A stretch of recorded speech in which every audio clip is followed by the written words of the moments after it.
여러분, 주보를 참고하실 때 여러분 앞에 귀의 소식 전하겠습니다. 먼저 하나님께서 보내주신 한 가족분이 계십니다.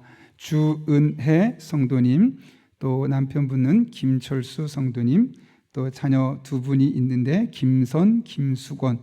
하나님께서 또 임미순 권사님과 이기자 권사님께서 함께 전도하셨는데요. 잠깐만 손을 들어 표시하면 어떠실까요? 네, 잘 오셨습니다. 박수로 환영하시겠습니다. 네, 잘 오셨습니다. 끝나고 잠깐 뵙고 가도록 하겠습니다. 우리 교회를 방문하신 모든 분들 주님의 이름으로 환영합니다. 등록 원하시는 분 말씀하시면 저희가 친절하게 도와드리겠습니다. 저희가 막 적극적으로 하지 않는 이유는 불편할까 봐 그런 거니까 관심이 없는 게 아님을 늘 기억해 주셨으면 좋겠습니다. 여러분, 주보 보실 때 귀의 소식 전하겠습니다. 말씀과 함께 철로역정 계속 예수교에서 말씀 진행하고 있습니다. 적극적으로 말씀을 꼭 함께 읽고 매일매일 기도할 수 있기를 바랍니다. 지난주도 하나님께서 보내신 한가족분들이 계신데요, 우리 교회 안에 잘 정착하실 수 있도록, 온전한 한가족으로 거듭날 수 있도록 먼저 아는 제 주시고 또 계속 기대해 주시기를 부탁드립니다. 교육부서 예배 안내입니다.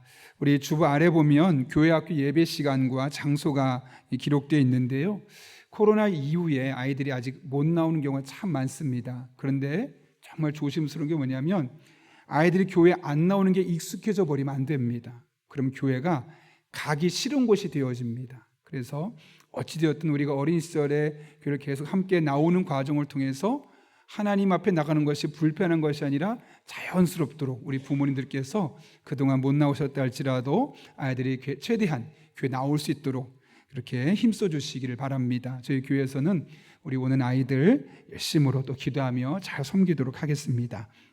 다음 주 오후 2시에는 시니어 예배가 있는데요, 70세 이상 되신 분은 누구나 참여할 수 있습니다. 참고로 이 예배실에서 예배가 2시에 있는데 시니어 되시는 분들은 셋째 주에는 교회에서 식사를 대접해 드립니다. 1층 조이홀인데요, 흔히 말하면 예전에 유치부실 1층에 사무실에 가서 여쭤보시면 혹시 참석하길 원하시는 분 자세히 설명 드릴 겁니다. 꼭 70세 이상 되신 분들 함께 참석해서 교제하고 은혜 나눌 수 있기를 바랍니다. 오늘 3부 예배 후에 한가족 통합교육이 있습니다. 그리고 환영식은 다음 주에 있습니다.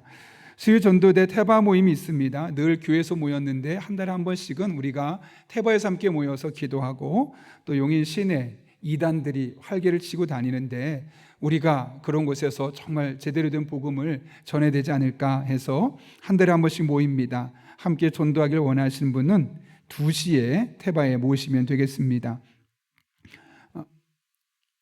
오이코스 리더 신방과 교구별 오이코스 신방이 진행되고 있는데요, 은혜 가운데 진행될 수 있도록 기대해 주시기를 바라고요. 오이코스 리더 모임이 돌아오는 토요일 오전 6시 30분에 2층 비전으로 해서 있습니다. 작년 말레이시아에 있는 코타키나발루 해외 봉사 선교본 모집합니다. 차량 2대로 나눠서 갈 걸 생각해서 한 12명 정도 모집하고 있는데 지난주에 8명이 모집이 되었습니다. 4명 가능한데 신청해 주시면 되겠습니다. 임명 있습니다. 비전찬양단의 전태호 집사님, 바나바 사역부의 이인섭 안수 집사님, 주일 중보기도팀의 김청한 임상희 권사님, 귀한 사명 감사합니다. 카페에서 봉사자를 모집합니다. 여러분, 아쉐르에 보면 아침 한 8시부터 오후 3시까지 계속해서 봉사하게 되는데 또 그 시간에 청소하다 보면 힘들 수가 있습니다. 혹시 남자분들 2시 30분부터 3시까지 딱 30분 정도 카페 아시를 청소하는 봉사에 함께 동참해 주시면 감사하겠습니다. 아울러 좀 미리 오셔서 카페에 들렸다 오시는 분 있으시고 또 2부 예배 끝나고 들려서 드시고 가시는 분이 계시고 그러다 보면 2부 3배 후에 갑자기 사람이 몰리는 경향이 생깁니다. 그렇게 되면 어떻게 될까요? 봉사하는 분들은 마음이 급해지고 기다리는 분도 빨리 마시고 싶고 그러다 보면 얼굴이 서로 붉혀지고 그러다 얼굴이 커피색으로 변하고 그러니까 좀 웃으면서 편안하게 기다려주시는, 그래서 봉사하는 분도 즐겁게 봉사하고 기다리는 분도 맛있게 먹을 수 있는 그렇게 함께 마음을 써주시면 좋겠습니다. 장석형 집사님, 황현영 집사님 가정에서 자녀 대학 입시 감사로 사랑의 성미를 드렸습니다. 전량 어려운 이웃들을 섬기는 데 사용하도록 하겠습니다. 우리 함께 기도하고 하나님 말씀 나누겠습니다. 거룩하신 아버지 하나님, 오늘도 불러주셔서 함께 예배하게 하시는 은혜 감사합니다. 말씀을 듣는 이 시간 성령 충만하게 하여 주시고 주시는 말씀이 나의 신비에 새겨지는 복된 시간 되게 하여 주옵소서. 예수님의 이름으로 기도하옵나이다. 아멘. 우리 한번 앞뒤 좌우에 있는 분에게 이렇게 인사하며 축복합니다. 당신이 여기 있어 너무 기쁩니다. 이렇게 한번.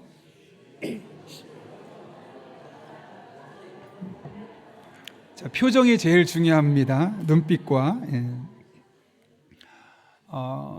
이번에 미국의 교회를 탐방해 오면서 정말 많은 것들을 보고 듣고 유익한 시간을 갖게 되었는데, 그 중에 또 하나는 제가 깨닫게 된 것은 내가 영어를 생각보다 못하는구나 라는 것을 알았다는 겁니다.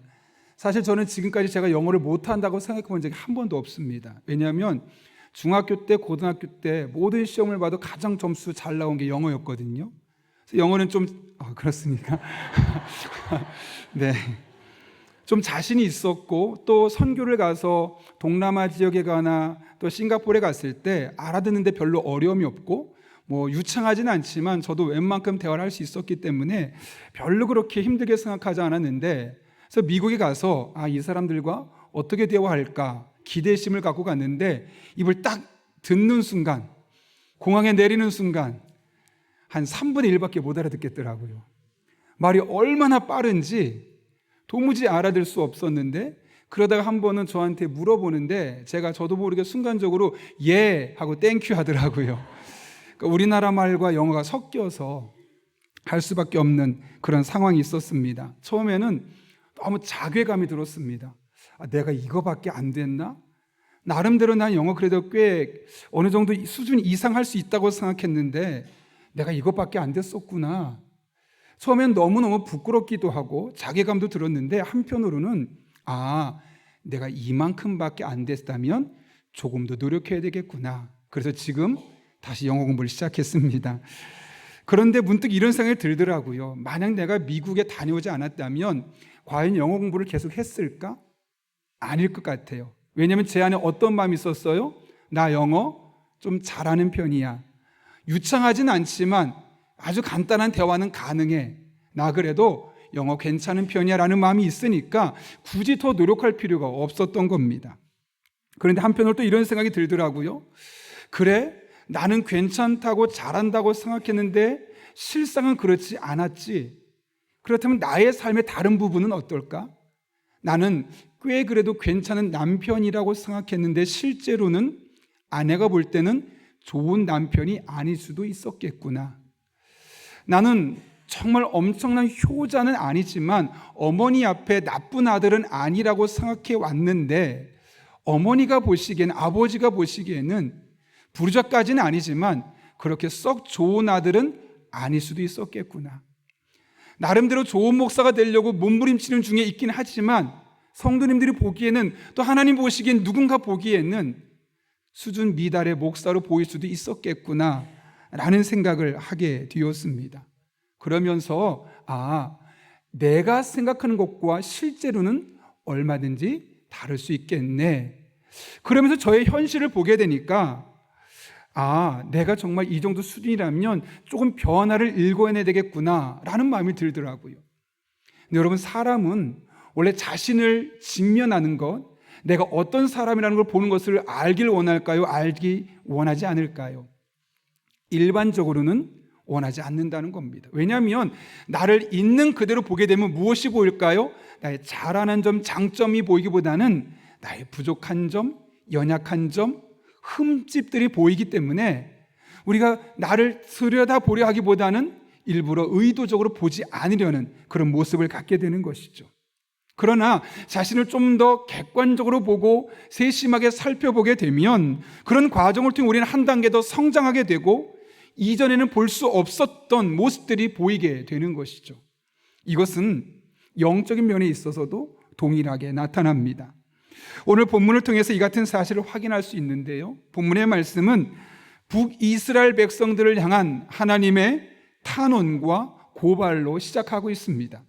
오늘 본문 2절 말씀 이렇게 말씀하시죠. 여호와께서 호세아에게 이르시되 너는 가서 음란한 여자를 맞이하여 음란한 자식들을 낳으라. 이 나라가 여호와를 떠나 크게 음란한이니라. 이스라엘 백성들을 향한 하나님의 선언과 진단은 무엇입니까? 너희가 크게 음란하다입니다. 여러분, 여기서 말하는 음란하다는 것은 무엇을 의미하는 걸까요? 자나라는 히브리어 단어인데 음란하다 혹은 간음하다라는 뜻을 갖고 있는데 그게 두 가지 용례로 쓰입니다. 하나는 사람과 사람 사이에, 즉 부부 사이의 관계인데 서로 함께하기를 약속했지만 배신하고 다른 남자, 다른 여인에게 육체적인 관계를 통해서 그 둘 사이의 관계를 깨뜨리는 그런 육체적인 간음을 표현할 때 하나를 말하고, 또 하나는 하나님과 사람 사이의 관계에서의 간음을 말합니다. 하나님은 우리의 아버지가 되어주셔서 그 하나님을 내가 잘 섬기겠습니다 라고 결단했지만 어느 순간 하나님은 저 뒤로 밀려나고 하나님보다 더 좋아하는 것들이 많이 생기는 겁니다. 때론 그것이 취미생활일 수도 있고 돈이 될 수도 있고 나를 유명하게 만들어주는 다양한 것들이 되어서 하나님을 밀어내는 영적인 배교 행위를 일컬어 음란하다라고 이야기합니다. 그렇다면 오늘 본문에서는 무엇을 의미할까요? 물론 둘 다 사용될 수 있겠지만 오늘 2절 보면 뭐라고 말합니까? 이 나라가 여호와를 떠나 크게 음란함이니라 라고 되어 있습니다. 다시 말하면 여기 말하는 음란함은 하나님을 떠난 있는 이스라엘 백성들의 영적인 현 주소를 말씀하고 있는 것이죠. 문제는 지금 이스라엘 백성들이 이 같은 사실을 알고 있습니까? 모르고 있습니까? 모르고 있는 거죠. 모르고 있으니까 하나님께서 지금 이렇게 경고하며 말씀하는 겁니다. 그렇다면 왜 몰랐을까요, 여러분? 그들은 평상시 하던 생활 그대로 했거든요. 평상시처럼 제사도 드리고 또 옆에 선지자도 있고 제사장도 있으니까 나 별 문제 없어. 내 삶에 큰 변화가 없거든. 나 늘 해오던 대로 신앙생활을 해오고 있어. 그러니까 스스로에게 큰 문제가 없다고 생각하는 겁니다. 물론 남들에게 자랑할 만큼 그런 멋진 탁월한 그런 신실한 신앙생활은 아니지만 그래도 내가 하나님 믿는 사람으로서 할 도리는 하고 살잖아. 나한테 뭐가 문제야? 지금 이스라엘 백성들의 삶에 그런 의식이 있었다는 겁니다. 그러나 하나님이 보시기에는 달랐습니다. 그들은 지금 심각한 병에 걸려 있는 거죠. 그래서 지금 하나님은 호세아를 불러서 지금 이스라엘 백성들이 이와 같이 심각한 영적인 질병에 걸려있다는 사실을 말씀하고 다시 하나님의 품으로 끌어들이기 위해서, 다시 하나님께서 안아주시기 위해서 오늘 호세아서를 통해서 말씀하고 계신 겁니다. 여러분, 그렇다면 우리는 어떻습니까? 우리도 혹시 괜찮지 나 정도 되면 멋지거나 신실하거나 남들에게 박수 받을 만한 정도는 아니지만 그래도 비난받을 만큼의 신앙생활은 아니지 않을까? 혹시 그렇게 생각하고 있지는 않습니까? 그런데 우리가 그렇게 생각하고 있겠지만 실상은 하나님이 보시기에는 이스라엘 백성에게 판단했던 것처럼 너 크게 음란하구나, 나를 떠나 있구나, 나보다 더 좋아하는 게 있구나, 나보다 더 사랑하는 것이 너희 마음속에 가득 차 있구나 라고 말씀하고 있지는 않을까요? 우리가 오늘 하나님의 말씀을 통해 이스라엘 백성들이 왜 하나님의 자녀임에도 불구하고 크게 음란하다라는 말을 들을 수밖에 없었는지, 또 어떻게 하면 그곳에서 벗어날 수 있는지를 함께 살펴보려고 합니다. 첫 번째로 이들은 왜 이런 평가를 받을 수밖에 없었을까요? 1절을 통해 유추할 수 있는데요, 같이 한번 읽어볼까요? 시작. 우시야와 요담과 아하스와 히스기야가 이어 유다 왕이 된 시대, 곧 요아스의 아들 여로보암이 이스라엘의 왕이 된 시대, 부엘리의 아들 호세아에게 임한 여호와의 말씀이니라. 아멘. 지금 호세아가 일하던 시기는 주전 8세기입니다.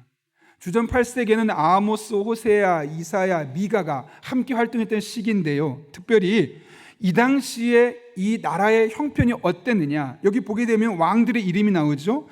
유다 같은 경우는, 남유다는 우시야와 요담과 아하스와 히스기야가 4대를 이어서 왕이 되었고, 그래서 그 당시에 왕권이 탄탄하게, 특히 히스기야가 왕이 되면서 더욱더 탄탄하게 구축한 상태였습니다.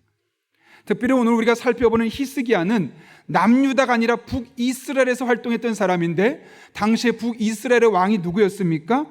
요아스의 아들 여로보암이 왕이 됐던 시기였습니다. 이때는 이스라엘이 가장 잘 살았던 시기였습니다. 남과 북 모두가 경제적으로, 정치적으로, 군사적으로 겁날 게 없었던 시기였습니다. 왜냐하면 서로 연합을 해서 서로에게 힘이 되어 주었기 때문에 어느 누구도 겁낼 것 없이 편안한 태평성대 시간을 보내고 있었던 것이죠.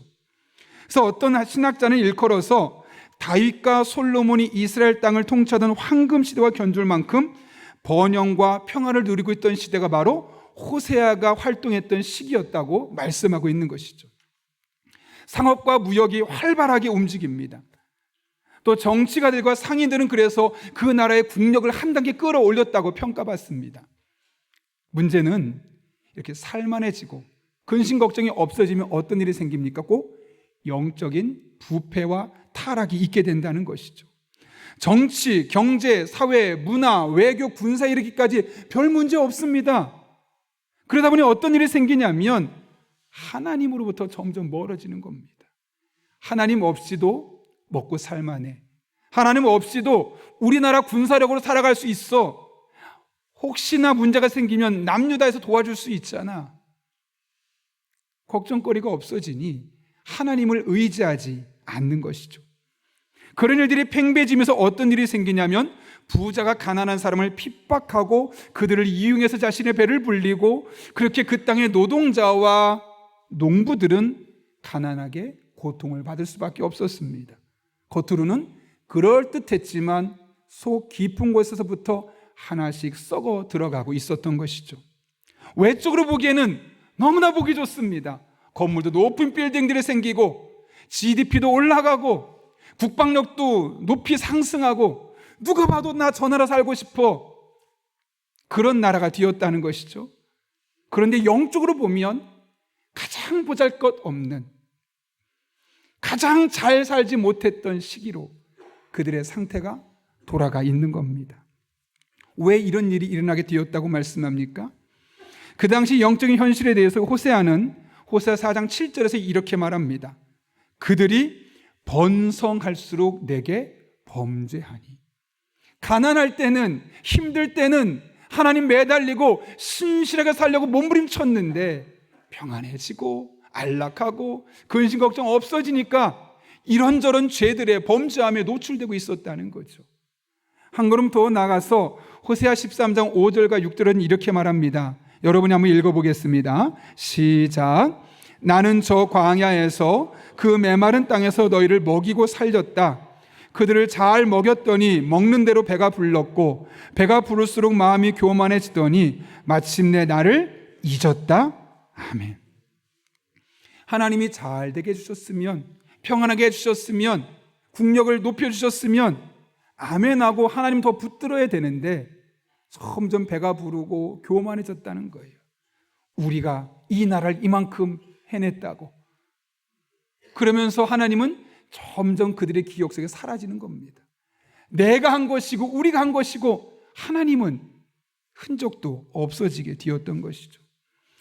여러분, 그런 의미에서 우리들의 삶의 모든 것이 잘 갖추어진 상태, 평안한 상태, 어떤 문제도 없는 상태는 사실 축복이라기보다는 저주가 될 수도 있는 겁니다. 왜냐하면 하나님 없이도 살 수 있다는 착각을 우리에게 주기 때문에 그렇습니다.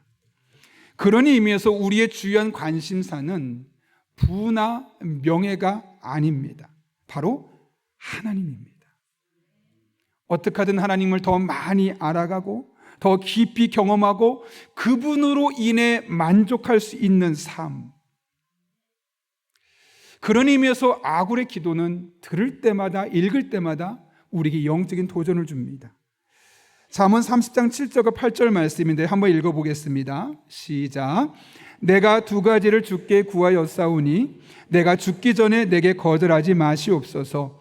곧 헛된 것과 거짓말을 내게서 멀리하옵시며 나를 가난하게도 마시옵시고 부하게도 마옵시고 오직 필요한 양식으로 나를 먹이시옵소서. 9절입니다.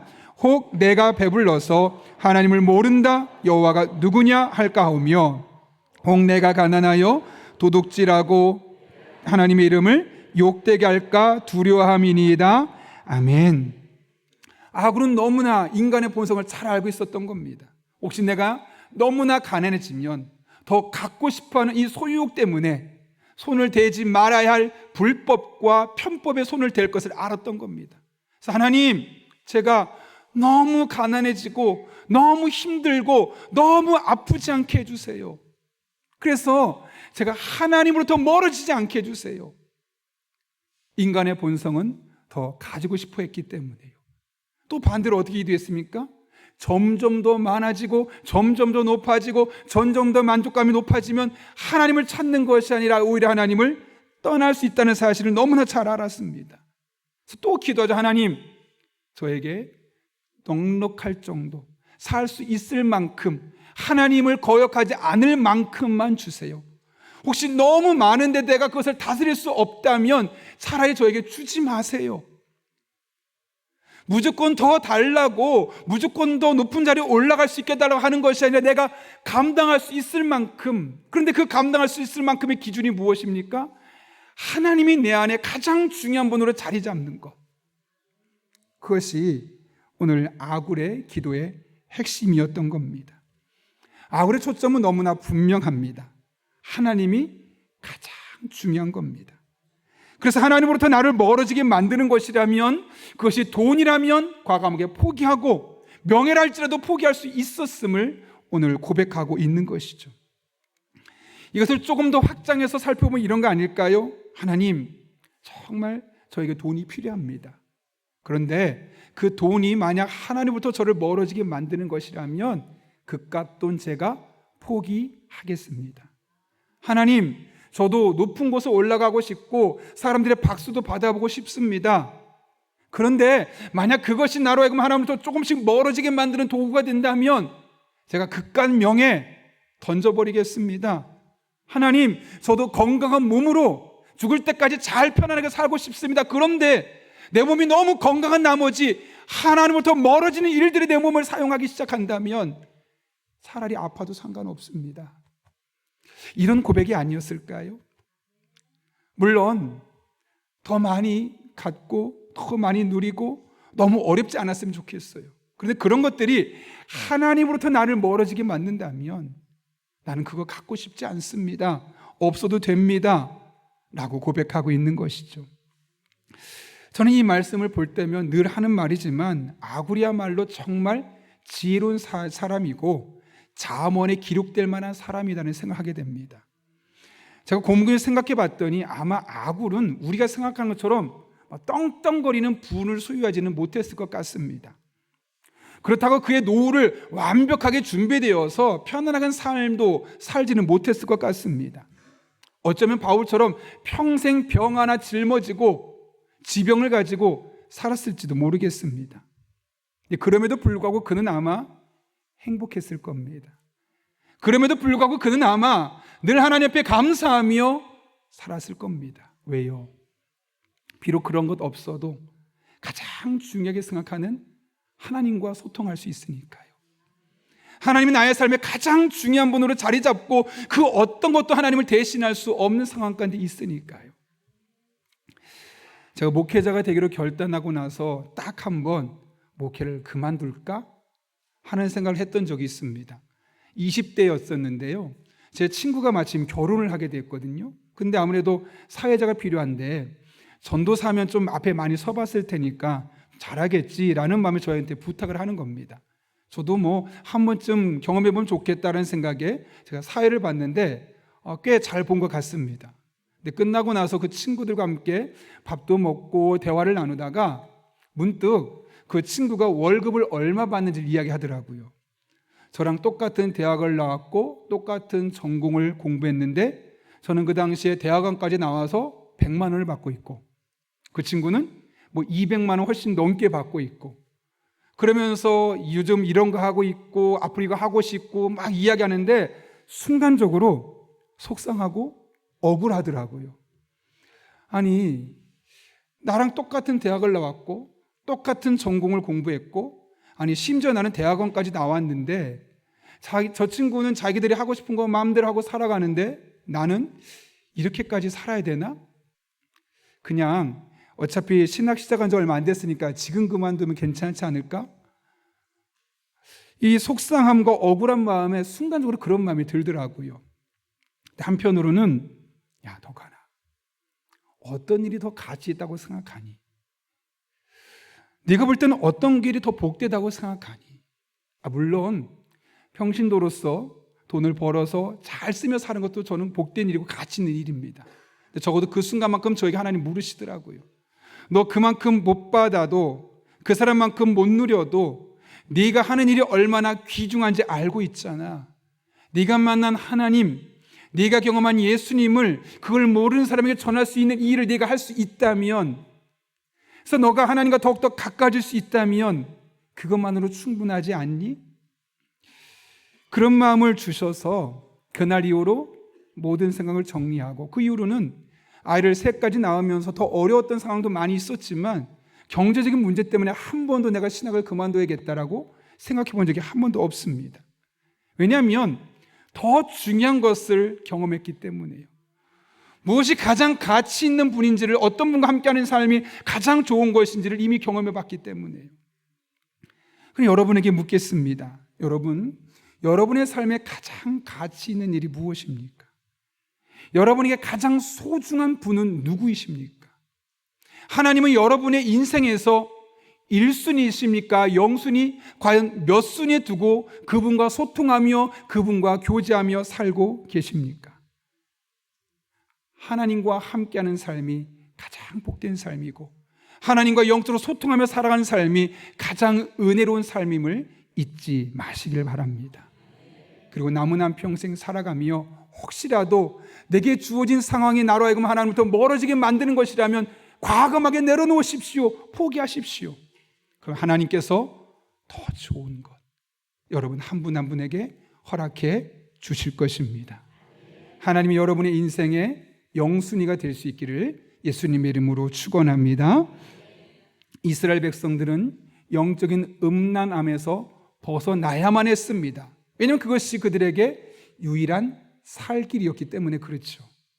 그렇다면 여러분, 그들이 이런 영적인 음란함에서 벗어날 수 있는 방법은 도대체 무엇일까요? 오늘 본문 1절을 통해 우리가 알 수 있는데요, 제가 한번 읽어보겠습니다.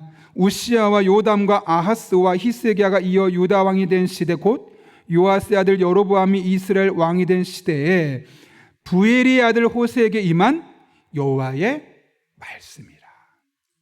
여호와의 말씀이라. 하나님께서 이스라엘 백성들의 영적인 불균형을 보셨죠. 하나님보다 다른 것들이 더 커져 있는 그 영적인 불균형을 보시고 그걸 치료하시려고 하는데 누굴 보내셨어요? 호사를 보내셨어요. 그런데 호세아만 보내신 것이 아니라 호세아의 입에 하나님의 말씀을 담아서 보내셨다는 거예요. 여러분, 왜 그렇습니까? 호세아가 이와 같은 이스라엘 백성들의 영적인 질병을 치료할 수 있는 능력이 있습니까?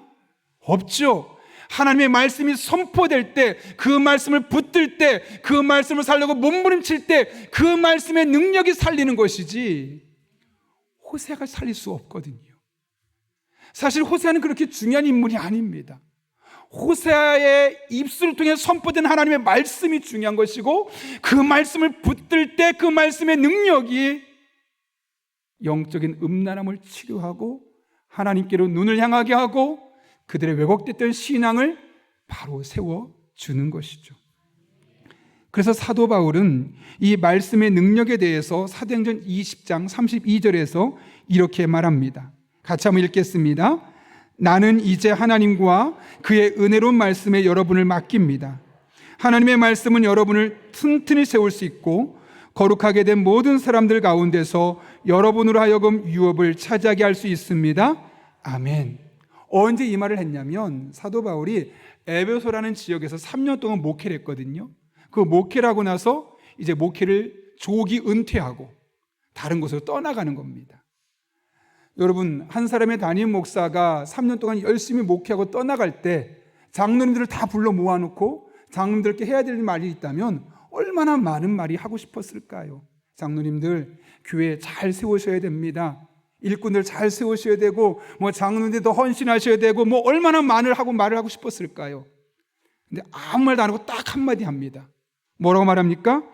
하나님과 그의 은혜로운 말씀에 여러분들을 맡깁니다. 어떻게 사도 바울이 거기를 떠나갈 수 있었을까요? 내가 떠나가도 하나님이 함께 하시고 하나님의 은혜로운 말씀이 성도들의 삶을 지배하고 하나님의 은혜로운 말씀이 성도들의 마음을 감동하면 그것만으로도 내가 있는 것보다 훨씬 낫다는 사실을 알았기 때문이에요. 왜요? 그 뒤 이어지는 말씀이 하나님의 말씀은 여러분을 튼튼히 세울 수 있고, 우리 신앙을 무엇이 세웁니까?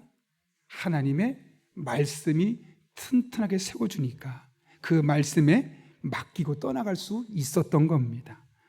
다윗도 이 같은 사실을 직접 경험해 보았죠. 그래서 시편 19편에서 이렇게 이야기합니다. 천천히 7절부터 11절까지 한번 읽어볼까요? 시작. 여호와의 가르침은 완전하여 사람에게 새 힘을 줍니다.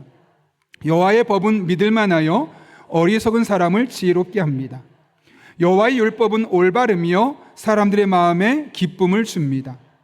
여호와의 명령은 밝고 깨끗하여 사람의 눈을 밝혀줍니다. 여호와를 높이는 일은 순수한 일이며 그 마음은 언제까지나 계속될 것입니다. 여호와의 법령은 참되고 언제나 바릅니다. 이러한 것들은 금보다 귀하고 순금보다 값진 것입니다. 꿀보다 달고 송이꿀보다 더 답니다. 주의 종들이 그것으로 훈계를 받고 그것을 지킴으로 후한 상을 받습니다. 아멘. 여기 여호와의 가르침, 여호와의 법, 여호와의 율법, 여호와의 명령, 여호와의 법령, 이 모든 것은 하나님의 말씀을 의미하죠. 그 말씀이 어떤 힘을 갖고 있다고요? 완벽합니다. 그래서 그 말씀을 붙들면 우리가 새로운 사람이 될 수 있습니다. 여호와의 법은 믿을만해서 어리석은 사람을 지혜롭게 만들어줍니다.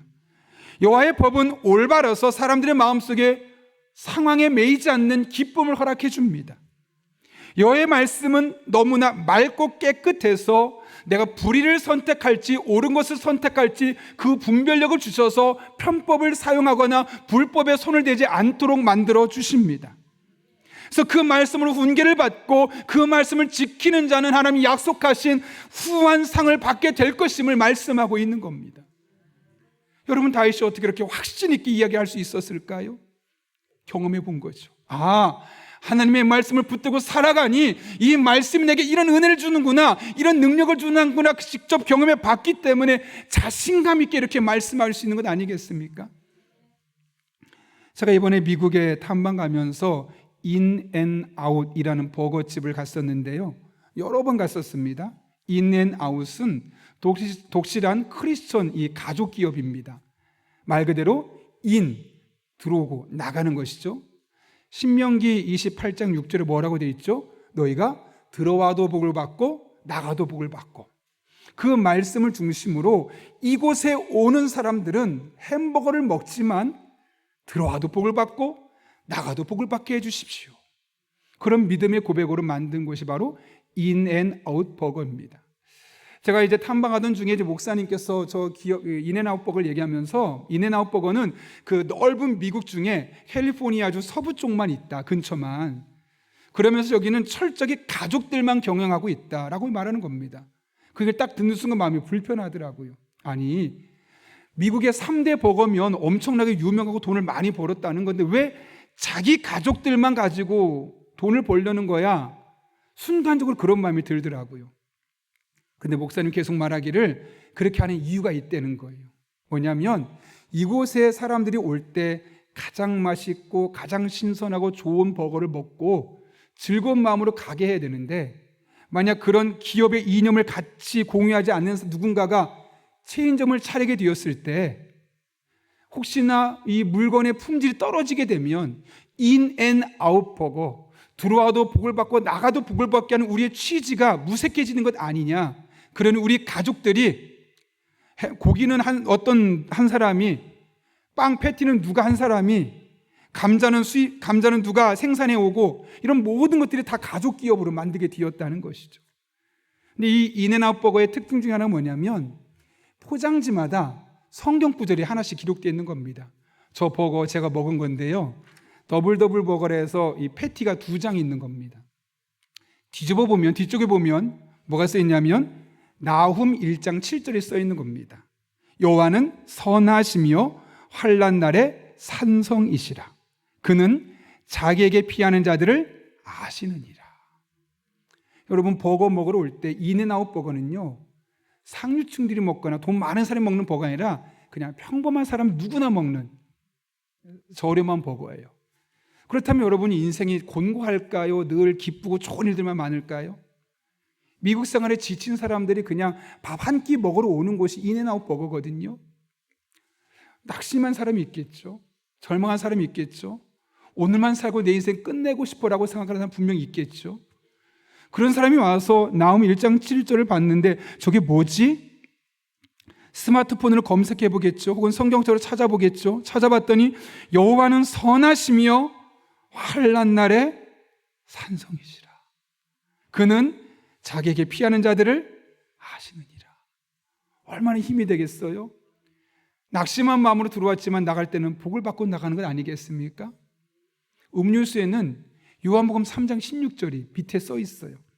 하나님의 세상을 이처럼 사랑하사 독생자를 주셨으니 이는 그를 믿는 자마다 멸망하지 않고 영생을 얻게 하려 하심이라. 햄버거를 먹으면 꼭 따라오는 게 있죠. 프렌치 프라이라고 이제 감자튀김이죠. 상자를 뒤집으면 맨 아래 잠언 24장 16절 말씀이 있어요. 대저 의인은 7번 넘어질지라도 다시 일어나려니와 악인은 재앙으로 말미암아 엎드러지느니라. 의인은 어떻게 해요? 7번 넘어질지라도 다시 일어난다. 생각해 보십시오. 겨우 햄버거로 한 끼를 해결할 수밖에 없는 사람들이 왔다가 너무너무 절망적인데 저에게 말씀을 딱 보고 그래, 하나님은 선하시고 환난 날에 산성이시고 나를 사랑하셔서 예수님 이 땅에 보내셨구나. 의인은 넘어질지라도 다시 일어서지만 악인은 재앙으로 말미암아 넘어지는구나. 혹시 내가 악한 일을 했다면 돌이켜야겠다. 이 외에도 3개 성경 구절이 다른 버거를 먹을 때마다, 다른 걸 먹을 때마다 써 있어서 무려 6개의 성경 구절이 있다고 그래요. 여러분, 인앤아웃 버거를 창시한 사람이 왜 이렇게 성경 구절을 여기에 기록해 놓겠습니까? 이 말씀이 주는 힘, 이 말씀을 통해 경험할 수 있는 하나님의 은혜, 이 말씀을 통해 거룩한 사람으로 거듭날 수 있음을 경험해 보았고 다른 사람도 이 하나님을 경험할 수 있다면 들어올 때는 절망적으로 들어와도 나갈 때는 복받은 사람이 될 수 있다는 사실을 분명하게 경험했고 믿었기 때문 아니겠습니까? 이게 바로 하나님의 말씀이 갖고 있는 힘이요 능력입니다. 여러분, 하나님의 말씀을 가까이 하십시오. 그 말씀이 지쳐있는 여러분의 마음에 생명을 불어 넣어 주실 것입니다. 하나님의 말씀을 가까이 하십시오. 하나님으로부터 멀어진 여러분의 마음에 알람이 울려서 하나님으로부터 내가 멀어졌구나, 다시 돌아가야 되겠구나, 내가 의인이었지만 악인의 삶으로 가고 있구나, 영적인 간음에 빠져 있구나, 돌이켜야겠다, 이런 영적인 결단 또한 주실 것입니다. 그렇게 하나님의 말씀을 붙들고 살아갈 때 반드시 하나님의 말씀이 여러분 한 분 한 분의 삶 가운데 생명의 말씀으로, 능력의 말씀으로, 지혜의 말씀으로, 분별력의 말씀으로 경험되게 될 것입니다. 그런 은혜를 경험하는 우리 한 사람 한 사람 될 수 있기를 예수님의 이름으로 축원합니다. 우리 함께 기도하겠습니다. 이 시간 기도할 때 한 1분 정도지만 하나님 앞에 사모하는 마음으로 기도하겠습니다. 혹시 우리가 그래도 이 정도면 나쁜 그리스도는 아니야 라고 생각했지만 하나님 보시기에는 너 영적으로 간음하고 있어 라고 말할 수 있을지도 모르겠습니다. 그 하나님 앞에 우리의 모습을 있는 그대로 적나라하게 볼 수 있게 해달라고, 그리고 혹여나 우리 또한 이스라엘 같은 백성들의 모습을 갖고 있다면 하나님의 말씀을 붙들고 하나님의 말씀을 가지고 나의 삶에 적용할 때 나의 삶이 새로워지고 영적으로 새로워지고 하나님과 끈끈한 은혜의 관계를 맺을 수 있게 해달라고 이 시간 하나님의 도우심을 구하며 한 1분 정도지만 사모하는 마음으로 간절히 기도하겠습니다. 거룩하신 아버지 하나님, 오늘 또 우리를 불러주시고 하나님 앞에 나와 기도하게 하시는 은혜 감사합니다. 특별히 말씀을 붙들고 기도합니다.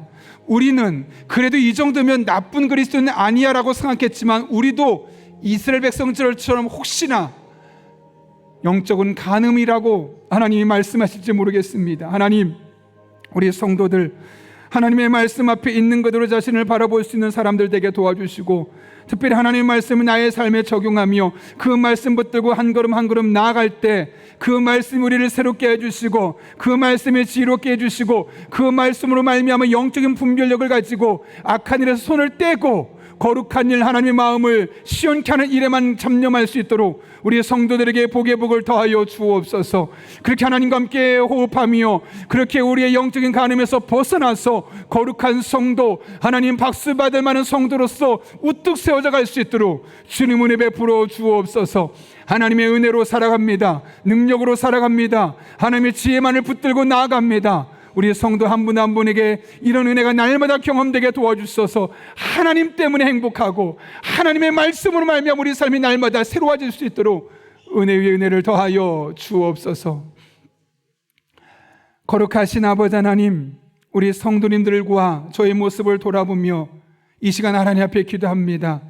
이 정도면 나쁘지 않아 라고 생각했지만 하나님 보시기에는 나쁠 수 있음을 깨닫게 하셨사오니 우리의 모습을 있는 그대로 바라볼 수 있게 도와주시고 하나님의 말씀을 가까이 하고 나의 삶에 적용하고 그 말씀을 따라 살아갈 때 영적인 간음에서 벗어나 하나님이 우리의 인생의 영순위가 되고 그 하나님으로 말미암은 은혜를 경험하고 입술로 고백하며 살아가는 복된 성도들 되게 하여 주옵소서.